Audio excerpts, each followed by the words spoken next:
So we discussed Plato.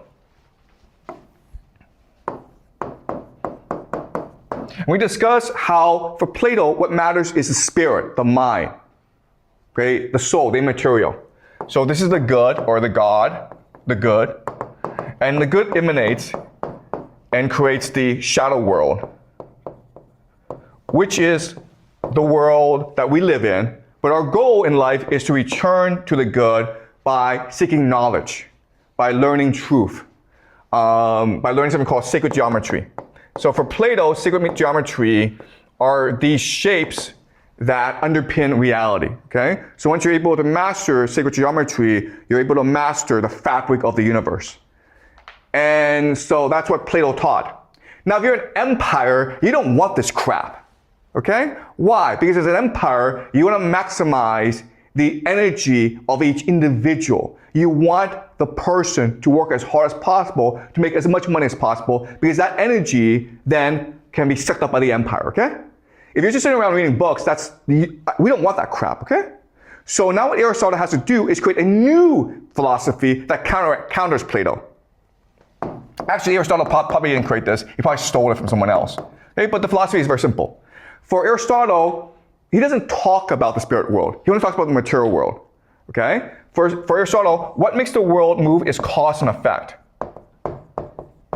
So I push you, you move forward, you bump into someone else, and that person bumps into someone else. Okay? Cause and effect. Now, this theory implies that there must have been a god called a prime mover.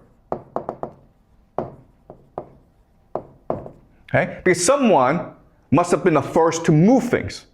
And that person must have been God, okay? But what's important about in this idea is the prime mover doesn't matter, because if the prime mover is the first to move, we don't have to worry about him anymore, okay? All we have to worry about is the goal, the end, okay? We don't have to worry about the beginning, we have to worry about the end. What is the end? The end is something called telos.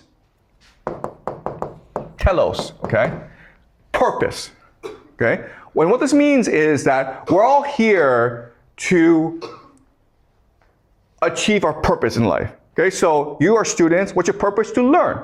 So if you learn, you become a good student because you're fulfilling your purpose. I'm a teacher. My purpose is to teach as well as I can. Okay, so work hard and produce energy for the empire. Okay, so this is the Aristotle idea, and this is important.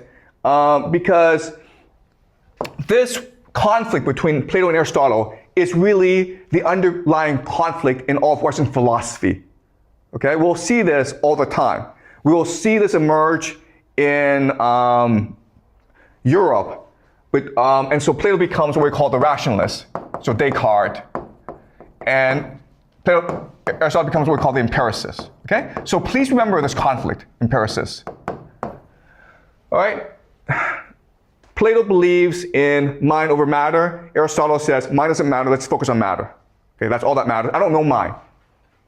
Let's just focus on matter. Okay? And the British Empire will adopt this idea. In fact, all empires will adopt this idea, including the American Empire. All right? Okay? Any questions before we go to the PowerPoint? Okay, this is all clear, okay? All right, so let's go to the PowerPoint.